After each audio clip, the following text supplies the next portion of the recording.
Pasca penggeledahan yang dilakukan oleh penyidik tindak pidana khusus Kejati Sumsel, sejumlah ruangan yang digeledah di Dinas PUPR dan ULP, maksud kami UPL Sekda Banyuasin terkunci rantai dan gembok.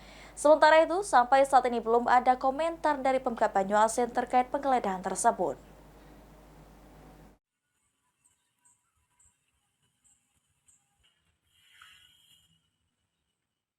Setelah tim penyidik tindak pidana khusus Kejati Sumatera Selatan melakukan penggeledahan di dua lokasi penting di Dinas PUPR dan UPL Sekda Banyuasin terkait perkara dugaan tindak pidana korupsi kegiatan pembangunan di Kabupaten Banyuasin. Dari pantauan tim Pal TV di lokasi, tampak ruangan yang dilakukan penggeledahan oleh tim Pitsus Kejati Sumsel dipasang rantai dan gembok. Namun demikian, menurut Satpol PP yang berjaga di perkantoran Pemkab Banyuasin mengatakan, jika ruangan tersebut memang ditutup menggunakan rantai dan gembok bukan oleh pihak Kejati Sumsel. Kondisi di lapangan saat ini dalam keadaan sepi, tidak ada kegiatan sama sekali dikarenakan seluruh pegawai di lingkungan pemerintah Kabupaten Banyuasin sedang libur. Sampai berita ini diturunkan, belum ada keterangan resmi dari pihak Pemkab Banyuasin terkait penggeledahan yang dilakukan. Ridho Ilahi, Ipal TV.